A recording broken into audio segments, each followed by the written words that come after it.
할렐루야. 오늘도 우리 주님께서 우리를 항상 인도해 주실 줄로 믿습니다. 이 시간 말씀을 받겠습니다. 이 복된 시간에 주시는 하나님의 말씀은 우리 계속해서 고린도전서 16장 1절에서 12절까지의 말씀입니다.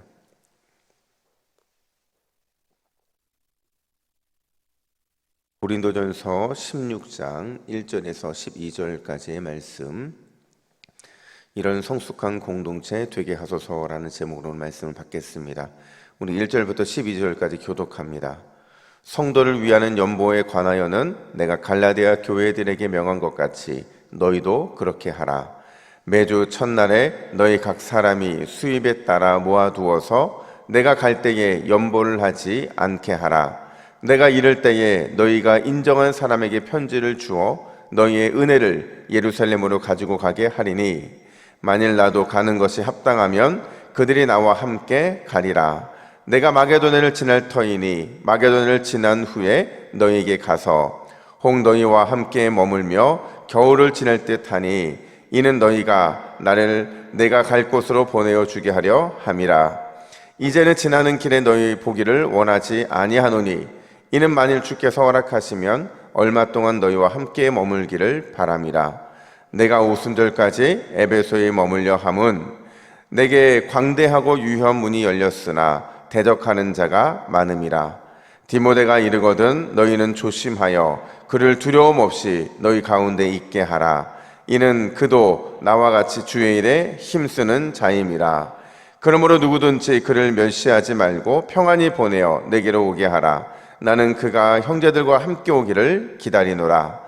형제 아볼로에 대하여는 그에게 형제들과 함께 너희에게 가라고 내가 많이 권하였으되 지금은 갈 뜻이 전혀 없으나 기회가 있으면 가리라. 아멘. 여러분들은 성숙한 신앙인입니까? 갑작스러운 질문 당황스럽죠. 왜 당황스럽냐면 새벽에 질문 받는 것도 당황스럽긴 하지만 더 당황스러운 것은 사실 우리가 성숙이라는 단어 앞에서 굉장히 작아지는 경향들이 좀 있습니다. 성숙하냐고 물어보면 당황하고 또 어떻게 답을 해야 될지 잘 몰라 해요. 근데 제가 오늘 이 새벽에 이렇게 묻는 이유는 바울이요, 고린도 전서를 마무리하면서 마지막 던지는 질문이 뭐냐, 바로 고린도 교회요, 그대들은 성숙한 신앙인인가 라는 것을 지금 질문하고 있기 때문에 그래요. 그러니까 오늘 본문은 사실 공동체의 성숙과 관련된 내용이거든요. 바울은 오늘 본문을 통해서 어떤 공동체가 성숙한 공동체이고 또 어떤 태도가 공동체를 성숙하게 만드는가 하는 것을 말해주고 있어요. 그렇다고 한다면 여러분, 오늘 이 말씀을 통해서 우리 모두가 바울의 권면을 통해서 스스로를 돌아보는 귀한 기회가 되기를 예수님의 이름으로 축복합니다. 어떤 공동체가 성숙한 공동체냐? 첫 번째로, 여러분, 성숙한 공동체는요, 은혜가 지배하는 공동체가 성숙한 공동체다, 이렇게 말할 수 있어요. 사실 오늘 본문의 주제는 연보이거든요. 근데 좀 뜬금없다는 생각이 들어요. 왜냐하면 지금까지 고린도 교회의 다양한 문제를 얘기했었는데 그랬던 바울이 갑자기 연보를 얘기하는 거죠. 왜 갑자기 연보일까 생각해 보면, 사실 제가 한두 번 반복했던 내용인데요, 고린도 전서 전체에는요 아주 중요한 하나의 주제가 있습니다. 그 주제가 뭐냐? 바로 사랑과 존중이라는 거죠. 고린도 교회가 이 사랑과 존중이 부족하기 때문에 다양한 문제가 발생했고 그것이 교회를 힘들게 만드는 원인이 됐다는 거예요. 그래서 13장에서 비로소 바울은 뭐라고 말하냐? 너희가 사랑이 필요하다, 그 사랑에 근거한 존중이 필요하다, 이걸 말해주고 있는 거죠. 심지어 부활도 마찬가지였어요.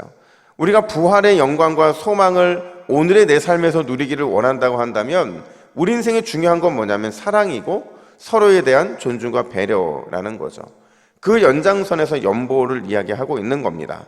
오늘 본문에서 바울이 말하는 연보, 이 연보에는 중요한 단어 하나가 툭 내뱉어지고 있는데 우리 3절 말씀을 같이 한번 읽어볼까요? 3절입니다. 시작. 내가 이를 때에 너희가 인정한 사람에게 편지를 주어 너희의 은혜를 예루살렘으로 가지고 가게 하리니. 아멘. 여러분, 바울의 입에서 툭 내뱉어진 이 연보와 관련되어 있는 중요한 단어가 뭐예요? 바로 은혜라는 겁니다. 너희의 은혜를 예루살렘으로 가지고 가겠다라는 거죠. 여러분, 은혜라는 게 이제 뭐 언어로 보면 카리스라는 건데요, 선물이에요. 그러니까 고린도 교회가 예루살렘 교회에 전달하는 선물로 표현하고 있거든요. 근데 생각해 보면 그냥 연보라고 해도 되는데 굳이 바울이 선물, 은혜 이런 표현을 쓰고 있다는 거죠. 그 이유가 뭐냐?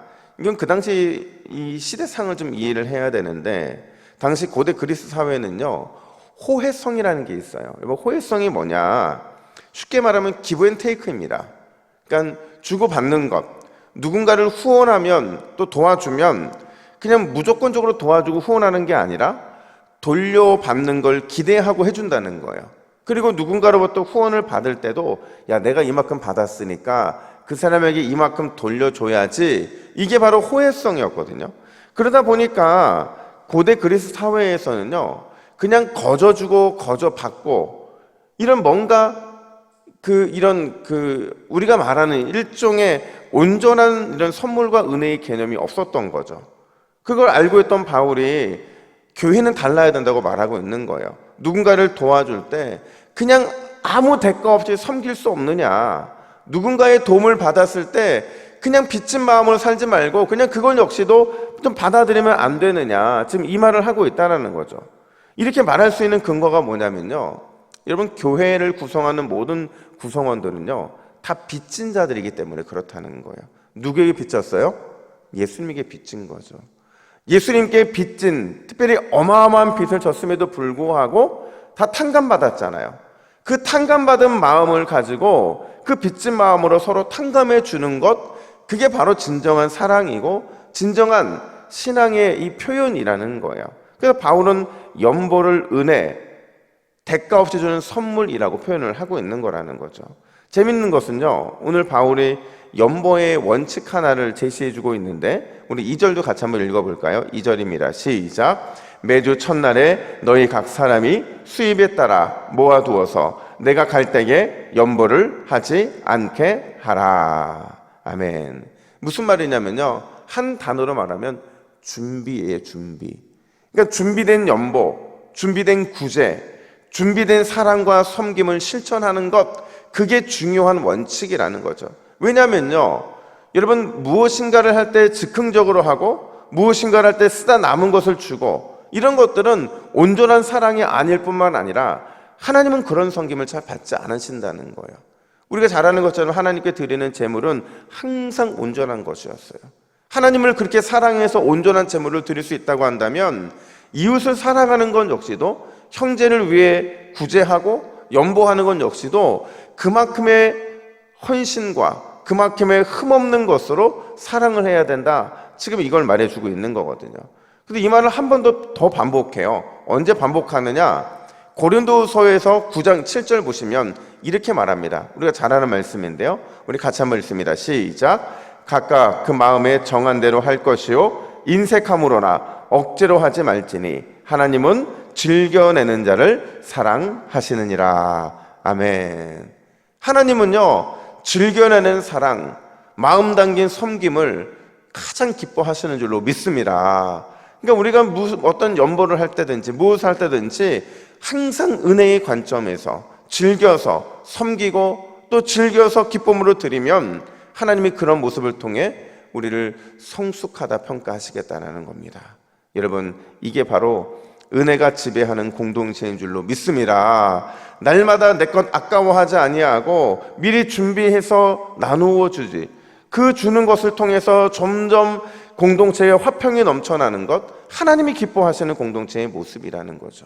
여러분, 우리 교회가 즐겨내는 사랑, 마음 담긴 섬김의 은혜를 통해서 그 은혜가 지배하는 공동체의 성숙함을 보여주는 복된 공동체가 되기를 예수님의 이름으로 축복합니다. 뿐만 아니라 두 번째로, 성숙한 공동체는 어떤 공동체냐? 죽게 하듯 서로 섬기는 공동체다, 이렇게 말해주고 있어요. 여러분, 오늘 본문에 보면 두 명의 이름이 언급이 됩니다. 한 사람은 바울 자신과 관련된 사람이고 다른 한 사람은 고린도 교회와 관련된 사람이었어요. 이 둘이 누구냐? 전자가 디모데고 후조가 아볼로죠. 사실 여러분, 바울이요, 이 두 사람을 언급하는 이유가 각각 있어요. 먼저 디모데를 살펴보면요, 여러분, 디모데는 이 바울에게 있어서 아들과 같은 사람이에요. 분신과 같은 사람이죠.